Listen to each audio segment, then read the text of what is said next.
కేసీఆర్, కేటీఆర్, కవిత నీతులు మాట్లాడుతున్నారని, తెలంగాణ రాకముందు కేటీఆర్, కవిత ఎక్కడ ఉన్నారని మహిళా కాంగ్రెస్ అధ్యక్షురాలు సునీతారావు ప్రశ్నించారు. ఔటర్ రింగ్ రోడ్డు భూములు అమ్మి బీఆర్ఎస్ పార్టీ రైతు బంధు వేసిందని ఆరోపించారు. కల్వకుంట్ల కుటుంబం చేసిన అవినీతి బయటకు వస్తే తెలంగాణలోని ప్రతి మహిళకు 2,500 రూపాయలు వేయొచ్చని అంటున్న సునీతారావుతో మా ప్రతినిధి Bhavitha face to face. Congress party ప్రభుత్వం ఏర్పడి ఏడాది పూర్తి చేసుకున్న సందర్భంగా ఈ రోజు గాంధీ భవన్ లో మహిళా మనులందరూ కలిసి కూడా విజయోత్సవ సంబరాలు నిర్వహిస్తున్నారు. ప్రస్తుతం మనతో పాటు గాంధీ భవన్ లో ఉన్నారు మహిళా కాంగ్రెస్ పార్టీ అధ్యక్షురాలు సునీతారావు గారు. మీరు ఈ రోజు సంబరాలు నిర్వహిస్తున్నారు. ఏం చేశామని చెప్పి సంబరాలు నిర్వహిస్తున్నారు? కాంగ్రెస్ పార్టీ మహిళలకు ద్రోహం చేసిందని చెప్పేసి కేటీఆర్ అంటుంది. దీన్ని ఎట్లా చూస్తారు? కేటీఆర్ ట్విట్టర్ గుట్ల నుంచి పాపం ఇప్పుడు బయటకు వచ్చినండి నిద్రలేసి. మేము ఏం చేసినాం అనేది ప్రజలకు తెలుసు. ఈ రోజు మహిళలందరూ ట్రాన్స్పోర్ట్ తిరగట్లేదా బస్ లో? మరి కేటీఆర్ ఎప్పుడన్నా ఎక్కి మహిళల సమస్యల గురించి పట్టించుకుంటే తెలుస్తుంది. ఈ రోజు రేవంత్ రెడ్డి గారు ఫస్ట్ మొట్టమొదటిగా ట్రాన్స్పోర్టేషన్ ఇచ్చిండ్రు. 1,00,000 రూపాయలు ఆదా అవుతుంది మహిళకి. సో నేను అనేది ఒక్కటే, వాళ్ళ కళ్ళు కనపడకపోతే మనం ఏం చేయలేము. ఇక కళ్ళు మూసుకొని మాట్లాడుతున్నారు కాబట్టి ఒకసారి దిగి చూస్తే మేము 500 సిలిండర్ ఇస్తున్నామా లేదా, కరెంటు బిల్లు 0 బిల్లు వస్తుందా లేదా, లేదంటే ఈ రోజు తిరుగుతున్న చెల్లెలు ఇప్పుడు బస్సు ఎక్కుతా నేను కొంచెం సేపు అయితే చెల్లెలందరికీ కూడా మేము మిఠాయిలు పంచి పెడతాం. మరి ఆ రోజు వాళ్ళు ఎందుకు చేయలేదు? 9.5 సంవత్సరాలల్లా ఫామ్ హౌస్ లో వండుకొని మరి ఇది ఒక్కటి మహిళల గురించి ఎందుకు ఆలోచించలేదు? దీనికి నాకు సమాధానం చెప్తే కేటీఆర్ బాగుంటుందని అనుకుంటున్నాను. అంటే ముఖ్యంగా రేవంత్ రెడ్డి అబద్ధాల పాలన. ఎందుకంటే పేదింటి ఆడబిడ్డల కట్లక అంటే పెళ్లి కానుకలనే కోత పెట్టినటువంటి రేవంత్ రెడ్డి ఎట్లా కోటీశ్వరం చేద్దాం అనుకుంటుండే, దీన్ని చూస్తే అర్థమైతలేదా మహిళలందరికీ అని చెప్పేసి అంటున్నారు.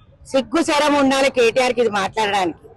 మేము మిగులుత బడ్జెట్ లో ఇచ్చిన తెలంగాణ బంగారు తెలంగాణ చేయాలని చెప్పి సోనియా గాంధీ గారు అనుకున్నారు. ఆ రోజు మా భవిష్యత్తు కోసం, మహిళల భవిష్యత్తు కోసం ఆమె బంగారు బాట చేయాలని తెలంగాణను విభజించి ఇస్తే మిగులుత బడ్జెట్ లో ఉన్న తెలంగాణ ఈ రోజు అప్పుల కుప్పగా మార్చి ఈ రోజు ఏది కూడా చేయాలని అంటే కూడా బయట నుంచి నిధులు తీసుకోవాల్సిన అవసరం మాకు పడుతుంది. ఈ రోజు ఇమీడియట్ గా సంవత్సరంలో అన్ని చేయలేము కదా. 9.5 సంవత్సరాలు గాడిదల పాలన చేసిండ్రా వీళ్ళు. మరి మాకేం చేసిండ్రు? మా బట్టలు లాగేసి మమ్మల్ని జింపేసి ఎన్నిసార్లు మేము ధర్నాలు చేసి ప్రగతి భవన్ ముట్టాడు. ఏ రోజన్నా ముఖ్యమంత్రి నాకు అపాయింట్మెంట్ ఇచ్చిండా? కేసీఆర్ అపాయింట్మెంట్ ఇచ్చిండా? మాజీ ముఖ్యమంత్రి వారిని అడుగుతున్నా. ఇదే కేటీఆర్ మాట్లాడుతుండు, ట్విట్టర్ కూట్లో మాట్లాడినాడు. ఏ రోజన్నా ఆయన ఒక్క మాట మాట్లాడా? చెప్పండి. మా సమస్యలు వినడానికి ఏమైనా బయటకు వచ్చిందా? ఇదే మరి జాగృతి పేరు మీద 1,000 కోట్లు దోసుక తిన్న కవితమ్మ మరి ఆ రోజు ఎందుకు మాట్లాడాలి? ఈ రోజు లిక్కర్ కుంభకోణంలో పోయిన తర్వాత వాళ్ళు ఏ మొహాలు పెట్టుకొని వచ్చి మాట్లాడతారని నేను అడుగుతున్నాను. అంటే ముఖ్యంగా పేదింటి ఆడబిడ్డల కోసము ఇంటి పెద్దగా ఒక మేనమామగా భావించి కేసీఆర్ కళ్యాణ లక్ష్మి ఇచ్చారు. మీరు దాని తోడుగా కళ్యాణ లక్ష్మి కాకుండా తులం బంగారం అన్నారు. ఏడాది పూర్తి చేసుకుంటున్నారు. ఇప్పటివరకు ఎంత మందికి కళ్యాణ లక్ష్మితో పాటు తులం బంగారం ఇచ్చారు? ప్రజలు ఆలోచించాల్సింది ఒక్కటే, ఇక్కడ బడ్జెట్ ఎంత ఉండే? మా చేతికి గవర్నమెంట్ వచ్చినప్పుడు బడ్జెట్ ఎంత ఉండే? ఈ రోజు గుండె ధైర్యం పెద్దగా చేసుకుని కౌన్సిల్ ఆఫ్ మినిస్టర్స్ తో పాటు ముఖ్యమంత్రి గారు బయట నుంచి ఫండ్స్ తీసుకొచ్చి ఏదైతే పేద ప్రజల కోసం పెడుతున్నారో ఒకసారి గమనించాలి. అన్ని ఒకటేసారి కావు, సంవత్సరంలో కావాలంటే కావు. హామీలు ఇచ్చినా నెరవేరుస్తాం, కాకపోతే కొంచెం ఓపిక అనేది కావాలి. 9.5 సంవత్సరాలు కేసీఆర్ ఇంట్లో పండుకుంటే, ఫామ్ హౌస్ లో పడుకుంటే ఏ ఒక్కరు బయటకు వచ్చి ఆ రోజు అడగలేదే, మాట్లాడలేదే. మనం ఇయ్యమని ఏమనట్లేదు. ముఖ్యమంత్రి గారు ఇచ్చిన ప్రతి ఒక్క హామీ నెరవేరుస్తాం. కొంచెం సమయం కావాలా. ఇక్కడ బడ్జెట్ లేదు. బడ్జెట్ లో ఎంతమంది నన్ను చూడాలి? మేము చూస్తూనే ఉన్నారు. ప్రతి ఒక్క సంక్షేమ పథకం ఇంప్లిమెంట్ చేస్తూనే ఉన్నాం. అప్పులైనా సరే బయట నుంచి తీసుకొచ్చి ఎక్కడి నుంచో కట్టి ఇంప్లిమెంటేషన్ చేస్తున్నాం.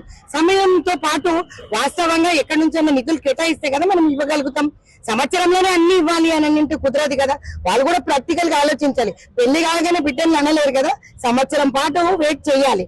కాబట్టి ఈరోజు సంవత్సరం అయినా కూడా మా హామీలన్నీ కూడా నెరవేర్చుకుంటూనే వస్తున్నాం. బడ్జెట్ కూడా ఆలోచించుకోవాలి, చూసుకోవాలి. ఈ రోజు ఏమి లేకుండా నాకేసి 1,000 కోట్ల అప్పు పెట్టిపోయిన వాళ్ళకి చెక్కు పెట్టకుండా ఈ రోజు మమ్మల్ని సమర్థించకుండా ప్రజలు కూడా ఈ విధంగా మాట్లాడడం తప్పని నేను అనుకుంటాను.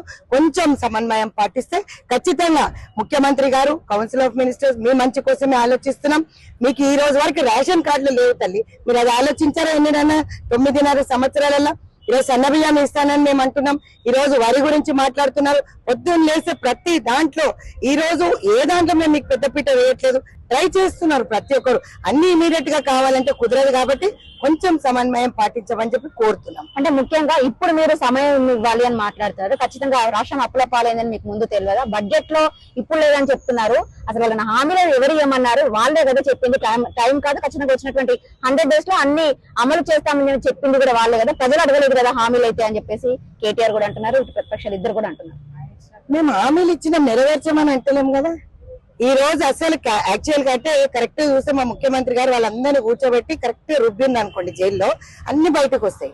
100,000 కోట్ల కుంభకోణం ఏదైతే జరిగిందో, ఎవడిళ్ళకి పోయినాయో, కోట్ల రూపాయలు డ్రగ్స్ ఎట్లా వచ్చినాయో, మరి ఈ రోజు ఇవన్నీ డబ్బులు ఎక్కడ మళ్ళీనావో, ఈ డబ్బులు అన్ని ఎవరి జోబులకు పోయినాయో అవన్నీ బయటకు తీస్తే ప్రజలకు ఇవ్వడానికి చాలా డబ్బు ఉంది తెలంగాణలో వాస్తవంగా చూడాలంటే. కానీ ఎక్కడో కొంచెం అంటే చూడండి, ప్రతి దానికి దెర్ ఇస్ ఎ ఫార్మాలిటీ, అంటే మనం ప్రొసీజర్ ప్రకారం నడుస్తున్నాం. ఇప్పుడు అంటే ఇప్పుడు ఇమీడియట్ గా తీసుకొచ్చి వాళ్ళని లోపటేయడానికి వీల్లేదు. మేము కూడా ఎవిడెన్సెస్ ఉన్నాయి, దానిపైన వర్కౌట్ చేస్తున్నాం. ఖచ్చితంగా కక్కిస్తాం. ఆ సొమ్మంతా కూడా ప్రజలకు మేము చేరుస్తాం. ఈ హామీలన్నీ కూడా 100% ఏదైతే రాలేదంటున్నారో రైతు భరోసా కూడా ఇస్తానని చెప్తున్నారు. కాబట్టి కొంచెం సమయం తగులుతుంది, 1-2 months మాక్సిమం. సో అంతవరకు కూడా మా చెల్లెళ్ళందరూ కూడా, అందరు అన్నలు కూడా మాకు సహకరించాలని కోరుకుంటాం. సంవత్సరంలో నిజంగా కూడా మొట్టమొదటిగా మహిళలకు సంబంధించి అయితే సిలిండరే గానీ, ట్రాన్స్పోర్ట్ విషయంలోనే గానీ, బస్ ఫ్రీ విషయంలోనే గానీ, లేకపోతే జీరో బిల్లులే గానీ ఇవన్నీ కూడా వచ్చాయి. రాబోయే కాలంలో కొంచెం ఓపిక పడితే అన్ని వస్తాయి. ఎవ్వరు బాధపడాల్సిన అవసరం లేదు. కాకపోతే టైం అనేది టైం ఫ్యాక్టర్. ఇది కోట్లు, వేల కోట్లు ఎక్కడున్నాయి, ఎవరి జోబులోకి వెళ్ళాయి, ఎక్కడ బయటికి వెళ్ళాలి అనేది తేలిపోతే మీకు రేపు పొద్దుననే వస్తాయి. ఈ రోజు అది తేలితే రేపు పొద్దుననే వస్తాయి. కాకపోతే ఇన్ని వేల కోట్ల మీరు ఆలోచించేది, నెత్తికి 2 లక్షల అప్పు ఉంది. ఈ రోజు ప్రతి మనిషికి 2 లక్షల అప్పు చేసిపోయినారు. మరి అక్కడ బీజేపీ చూస్తే ఇక్కడ బీఆర్ఎస్ చూస్తే, గతంలో మీరు చూసినట్టయితే మేము ఎన్ని ధర్నాలు చేసినా మీరు అందరు చూసిన. ఎవరి కోసం చేసాం? మీకోసమే కదా. ఇవన్నీ ఇంప్లిమెంట్ చేయాలన్నా కూడా మీకోసమే. ఈ రోజు మేము కొట్లాడుతున్నాం కూడా మీ గురించి. కాకపోతే మీరు అర్థం చేసుకోవాల్సింది ఏంటంటే వాళ్ళ జాల్లో పడకండి. వాళ్ళు చేసింది ఏమీ లేదు, ఉడకబెట్టింది ఏమీ లేదు. దోసుక తినేసి దుబాయ్ లో విల్లాలు, ఫామ్ హౌస్లు, ఇక్కడ రేవ్ పార్టీలు తప్పిస్తే, డ్రగ్స్ తప్పిస్తే మాకేం కనిపించట్లేదు. మరి వాళ్ళకి సంబంధించి ఈ రోజు మీరు చూస్తున్నట్టయితే రౌడీయిజం, గుండాయిజం ఇంకా చేస్తూనే ఉన్నారు. కాబట్టి ఆ ట్రాప్ లో పడకుండా దయచేసి కొంచెం సమన్వయం పాటించమని ఒక మహిళా కాంగ్రెస్ అధ్యక్షులుగా మీ అందరినీ వేడుకుంటున్నాను. కాంగ్రెస్ ప్రభుత్వం మహిళలకు పెద్దపీట వేసి చెప్పేసి పదే చెప్పుకుంటున్నారు. మహిళలకు ఇచ్చినటువంటి హామీలు ఏమైనా 6 గ్యారంటీలు, 13 అంశాలు కేవలం 5 అమలు చేశారు. ఆ 5లో ముఖ్యంగా ఉన్నది ఆర్టీసీకి ఉచిత ప్రయాణం తప్ప ఏ ఒక్కటి కూడా మహిళలకు సంబంధించలేదు. ఆర్టీసీ ఉచిత ప్రయాణం కాకుండా ఏ హామీ పూర్తి స్థాయిలో అమలు అవుతుందో ఖచ్చితంగా కాంగ్రెస్ కార్యకర్తలు కావచ్చు, కాంగ్రెస్ నాయకులు కావచ్చు, గ్రౌండ్ లోకి వెళ్లి ఖచ్చితంగా తెలుసుకోవాలని చెప్పేసి ప్రతిపక్షాలు ఆరోపిస్తున్నాయి. మొన్న కవిత జిల్లాల సమావేశం నిర్వహిస్తూ కూడా ఖచ్చితంగా మహిళలందరూ కూడా పోరాడాలి, ప్రశ్నించాలి. ఎందుకంటే నెలకి 2500 ఇస్తానటువంటి రేవంత్ రెడ్డి ఎటెళ్ళిండు. ఇప్పటికి ఒక్కొక్క మహిళకి 30,000 చొప్పున బాకీ పడ్డారు. ఖచ్చితంగా అవన్నీ కక్కిద్దాము అంటుంది. ఏమంటారు దీన్ని? 100 కోట్ల కుంభకోణం చేసిన 100 కోట్ల కుంభకోణం చేసిన మాట్లాడడం నిజంగా కూడా విడ్డూరంగా లేదు. 100 కోట్లు 1000 కోట్లు లిక్కర్ మాఫియా చేసుకున్న ఆమె ఈ రోజు నీతులు వాళ్ళకి ఎట్లా? నువ్వు 100 కోట్లు దోసుకున్నా, 100 కోట్లు ఈ మా చెల్లెళ్ళకి ఇస్తాడు రేవంత్ అన్న, రేపు పొద్దున్నే ఇస్తాడు. మరి మీరు దోసుకున్న డబ్బంతా మరి బయటకు దక్కించాలి కదా. మేము ఈ రోజు బతుకమ్మ పేరు మీద ఎంత దోసుకున్నామే, జాగృతి పేరు మీద ఎంత దోసుకున్నది, అదంతా లేకుండా ఈ రోజు లిక్కర్ కుంభకోణం ఎంత దోసుకున్నది. మరి దోసుకునేవన్నీ కూడా క్లీన్ చిట్ తీసుకొని ఈ రోజు బీజేపీ వాళ్ళతో కుమ్మక్కైపోయి బయటకు వచ్చి 2500 ఇవ్వడానికి ఎందుకు కష్టమవుతుంది అనేది ఆలోచించాలి. 100 కోట్లు వేసుకొని అక్కడ విల్లా కొన్నది కదా దుబాయ్ లా, విల్లా అమ్మిచ్చేమని పైసలు. అవన్నీ తెలంగాణ ప్రజల గురించే. ప్రజల సొమ్ము దోసుకొనే తిన్నారు. మా నెత్తికి 2 లక్షలు అప్పు పెట్టేసి వాళ్ళ అయ్యా 100 ఎకరాల ఫామ్ హౌస్ ఉంది కదా, అది అమ్మిమని తెలంగాణ ప్రజలకి ఏముండే కేసీఆర్ దగ్గర. కేటీఆర్ ఎక్కడి నుంచి వచ్చిండు? కేసీఆర్ బిడ్డ ఏడికెళ్ళి వచ్చింది. నీతులు మాట్లాడొద్దు. నీతులు మాట్లాడితే మానవుడు కూడా తెలుసుకుంటారు, మంచిగా ఉండదు. వాళ్ళు చేసిన ఇంత అంత కాదు. కాబట్టి వాళ్ళకి చిత్తశుద్ధి ఉంటే సరే. 9.5 సంవత్సరాలలో నేను అడుగుతున్నా, వాళ్ళెందుకు ఇవ్వలే 2500? నేను ఇవ్వలేదని అడుగుతున్నాం. అప్పుల తెలంగాణ చేసినామని మేము ఇవ్వలేకపోతున్నామని మేము చెప్తున్నాం. మరి నువ్వేం చేసినావు? ఆ రోజు అందరు ఉన్న ఔటర్ రింగ్ రోడ్ భూములన్నీ అమ్మి రైతు బంద్ చేసిన. అదేమైనా గొప్పనా? మేము అన్ని భూములు సంపాదించి పెట్టింది కాంగ్రెస్ పార్టీ. అమ్మిండ్రు మీరు. అమ్మి ఆ డబ్బులు వేయడం గొప్పతనం కాదు. ప్రభుత్వం నడపాలంటే అంత ఆషామాషి కాదు. కూర్చొని ఎవరు నడిపినరు? ఐదుగురు వాళ్ళ ఇంట్లో నడిపిండ్రు. రామారావు నడిపే, కేసీఆర్ గారు నడిపే, కల్వకుంట్ల కవితమ్మ నడిపే, సంతోష్ రావు నడిపే, ఇట్లాంటి వాళ్ళు నడిపి మమ్మల్ని దోసుకు తిన్న తర్వాత డబ్బులు ఎక్కడ ఉంటాయమ్మా? డబ్బులు ఇవ్వమని చెప్తున్న కవితమ్మ దగ్గర మస్తు 1000 కోట్ల డబ్బులు ఉన్నాయి. అవన్నీ పంచిపెట్టామని బయట చిత్తశుద్ధి. మేము చేయలేకపోతున్నాం కదా, చేసి చూపెట్టండి. మరి మీరు మేము ఒక్కరికిద్దరికి చేస్తలేం కదా. సీఎం రిలీఫ్ ఫండ్ల చెక్కులు కూడా తినేసిందంటే వాళ్ళ చిత్తశుద్ధి ఎంత ఉందో అర్థం కావట్లే. ఇంతకన్నా ఏం చెప్తాం? రైతులకి ఇంత పెద్ద రుణమాఫీ ఎన్నడూ చేసిండు కేసీఆర్? చెప్పండి. మీరు కూడా జర్నలిజం లోనే ఉన్నారు కదా. మరి 9.5 సంవత్సరాలలో రాగానే రుణమాఫీ చేసిండా? కేసీఆర్ చేసిండా? మిగిలిన బడ్జెట్ ఉండే కదా అప్పుడు. మరి ఆ రోజు కేసీఆర్ చేసిండా అని అడుగుతున్నా. చేయలేదు కదా. మీకు మాట్లాడే నైతిక హక్కు లేదు. మేము ఈ రోజు చేస్తున్నామంటే కొంచెం ఓపిక, మేము అడుగుతుంది కొంచెం సమయం అంతే. ఎందుకంటే నిధులు తీసుకురావాలన్నా, బయట నుంచి ఎవరైనా అప్పు ఇవ్వాలన్నా కూడా we need to talk to them. చేస్తున్నాం, కష్టపడుతున్నాం.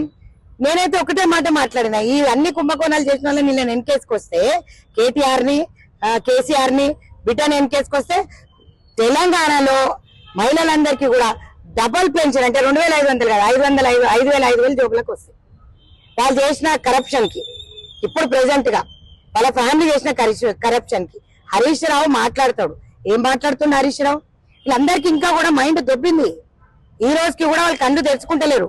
మహిళలు ఈ రోజు కష్టపడుతుందంటే ఆ రోజు మహిళల గురించి మాట్లాడిన వాళ్ళు ఈ రోజు మహిళా పక్షపాత అయిపోయిందా? 33% ఎంతమంది ఆడోళ్ళు పంపిస్తుండే, ఈ రోజు అంతా ఆడోళ్ళని వేసుకొని పోతున్నాడే. మరి పొద్దున్న లేస్తే ఆడోళ్ళని వేసుకొని పోయి ఆడోళ్ళతో కొట్టిస్తారా? మరి మా ఆడోళ్ళు దిగింది అనుకో ఒక రేంజ్ లో కొడతాం. మరి ఆడోళ్ళని కొట్టించడం మొగతనం అనిపించుకోదు. నీకు చిత్తశుద్ధి ఉంటే పో, ప్రజల సమస్యలు అడుగు, ప్రజల సమస్యలు ఇవ్వి అని కనుక్కో, మాట్లాడు.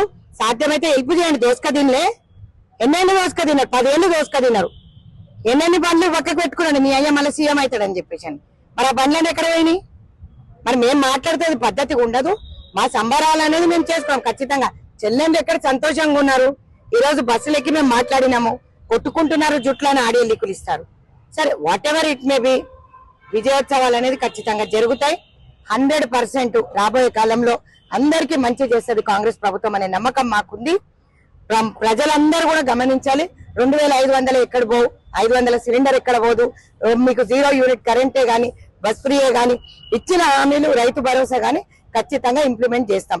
టైం చెప్తున్నాం, ఇంప్లిమెంట్ చేస్తున్నాం. మీ అందరు చూస్తూనే ఉన్నారు ఎంత రుణమాఫీ జరిగింది, రాబోయే కాలంలో ఎంత జరుగుతుందని కూడా రేవంత్ రెడ్డి గారు చెప్పడం జరిగింది. గతంలో ఏ ప్రభుత్వం చేయనంతగా కొత్త స్కీములన్నీ మహిళలకు తీసుకొచ్చింది కేవలం కేసీఆర్ ప్రభుత్వం అని చెప్పేసి కేటీఆర్ చెప్తున్నారు. ముఖ్యంగా మహిళలకి ఇటు కేసీఆర్ కిట్ తో పాటు అమ్మఒడి కావచ్చు, న్యూట్రిషన్ కిట్ కావచ్చు, ఇవన్నిటిని కూడా కాలరాసి ఇప్పుడు గొప్పగా కొత్త కథ చిత్రీకరిస్తున్నాడు. మహిళలను మా కోటికలను చేస్తామని చెప్పేసి వాళ్ళు కొత్తగా నాటకాలు ప్రారంభించారని చెప్పేసి కేటీఆర్ ఎక్స్ వేదిక ట్వీట్ చేశారు. ఒక్కటే మాట్లాడుతా, ఇక్కడ ఉన్న వాళ్ళు అందరూ కూడా మహిళలే కదా. ఇప్పుడు కంటిన్యూ చేసుకునేమో కాంగ్రెస్ మహిళలు అని అనుకుందాం. ఏమమ్మా ఎంతమంది కిట్టులు వచ్చినాయి తల్లి? ఇక్కడ బీజేపీలో కిట్టులు మావి అంటున్నారు. మరి ప్రధానమంత్రి యోజన కింద ఇచ్చిన కిట్లు అంటున్నారు. మరి ఇక్కడ ఉన్న దాంట్లో ఎవరికైనా వచ్చినాయా? ఇక్కడ ఉన్న మహిళలందరూ ఉన్నారు కదా. ఏమమ్మా ఎంతమందికి వచ్చింది కళ్యాణ లక్ష్మి? మన పిల్లల పెళ్లిలకు వచ్చినాయా? మరి ఇక్కడ ఉన్న వాళ్ళందరూ కూడా మహిళలే కదా, పురుషులు కాదు కదా. ఏదమ్మా నువ్వు మహిళనే కదా, చూడు మహిళనే. మరి ఇక్కడ ఉన్న వాళ్ళందరూ మహిళలే. ఈడ మహిళలందరికీ కూడా మరి ఎవరికి పెన్షన్లు రాలే. మరి ఎవరికైనా అమ్మనైనాకి వచ్చిందా తల్లి మన ఇళ్ళ? అట్లే బయలోకు కిస్కు भी पेंशन आया, కేసీఆర్ दिया किट आया नहीं आया. 9.5 సంవత్సరాలు ఏమి ఇవ్వకుండా మాట్లాడితే గుప్ప గుయ్యమంటే మరి ఈ చేతితోటి వేస్తారు అందరూ. చెల్లెళ్ళందరూ కూడా మళ్ళా రుబ్బే పరిస్థితి వస్తుంది. ఇప్పుడు మేము ఎందుకు ఎడ్యుకేషన్ చేస్తలేము? ప్రతి ఒక్క సమస్య పైన పోరాటం చేసి మేము ఇక్కడ దాకా వచ్చాం. ప్రతి ఒక్క సమస్య వాళ్ళకు ఉన్నది తీర్వాలనే కోరిక.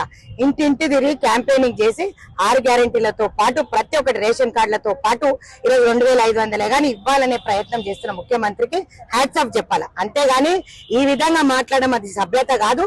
ఈ రోజు వచ్చేసిండమ్మా మునగాడు, 101 జిల్లాల అందగాడు, ఈ రోజు మాట్లాడతాడు పిట్టగుట్లకి వెళ్ళి వచ్చా అంటే మేమైతే వినే పరిస్థితిలో లేరు. జనాలు కూడా గమనిస్తున్నారు.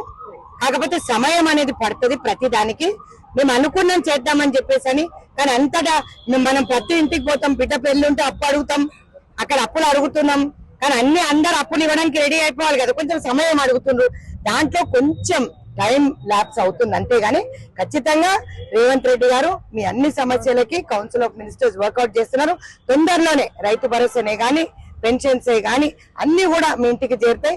ఎవరు కూడా అధైర్యపడొద్దని చెప్పి మళ్ళీ ఒకసారి తెలియజేస్తారు. ఇప్పుడు మీరు అన్నట్టుగానే ప్రజలందరూ అన్ని గమనిస్తున్నారని చెప్పేసి మీరు అంటున్నారు. కొద్ది రోజుల క్రితం కేసీఆర్ కూడా బయటకు వచ్చి ప్రజలు ఏం కోల్పోయారో తెలుసుకున్నారు, వచ్చేది మన గవర్నమెంట్ అందరూ ధైర్యంగా ఉండాలని చెప్పేసి ఒక మెసేజ్ పాస్ చేశారు. దీన్ని ఎట్లా చూస్తారు? మరి ఎందుకు ఇట్లా జబ్బలు తెలుసుకుంటున్నారు? వచ్చేది వాళ్ళ గవర్నమెంట్ అయితే. ఒకటే మాట అడుగుతా, ఇంత అవసరం లేదు కదా ఇంత డ్రామా. నిన్న కౌశిక్ రెడ్డి డ్రామా చూసిండ్రా బంజారాహిల్స్ లో? అవసరం లేదు కదమ్మా డ్రామాలు ఎందుకు? అందుకే మా ముఖ్యమంత్రి గారు ఆయన పేరు డ్రామారావు అని పెట్టి డ్రామాలు చేసుకునేటోళ్ళు డ్రామాలు చేసుకుని ఫామ్ హౌస్ లో వండుకుని తాగి పండుకుంటే అయిపోతుంది కదా.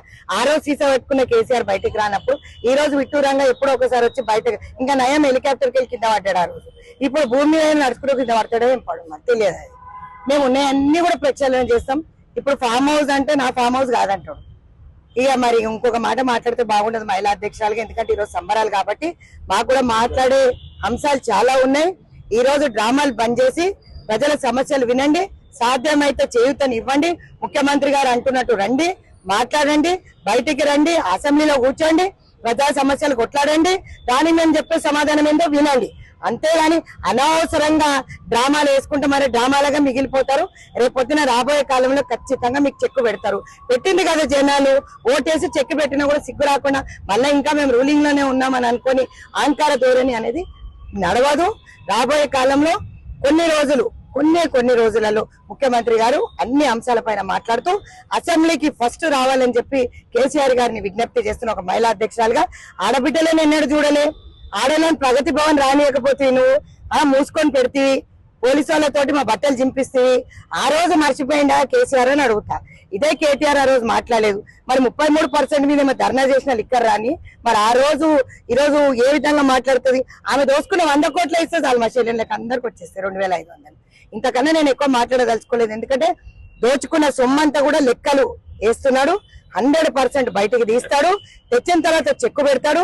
కాబట్టి రాబోయే కాలంలో మీరు కాదు, ఈ రోజు మహిళలు గుర్తొచ్చి పాపం ఆ రోజు మహిళా అధ్యక్షులు కూడా లేకపోయే వాళ్ళకి ఈ రోజు మాత్రం మహిళను వేసుకొని తిరుగుతున్నాడు. శభాష్ అంటే, ఎందుకంటే ఆడవాళ్ళకున్న ధైర్యం మగవానికి లేదు అని చెప్పి మాత్రం చెప్పగానే చెప్పించుకుంటున్నాడు. Thank you. ఇది మొత్తానికి గత 10 ఏళ్ళు కూడా ఏనాడు కూడా మహిళలను పట్టించుకొని బీఆర్ఎస్ నేతలకు ఇప్పుడు కొత్తగా మహిళలు గుర్తొస్తున్నారా అని చెప్పేసి మహిళా అధ్యక్షులు సుందరరావు అంటున్న పరిస్థితి కనబడుతుంది. ఖచ్చితంగా ఇచ్చినటువంటి హామీలు ఒక్కొక్కటిగా ఖచ్చితంగా అన్ని నెరవేర్చి తీరుతామని చెప్పేసి వాళ్ళు చెప్తున్న పరిస్థితి కనబడుతుంది. Camera person Srikanth, Navitha, 6 TV.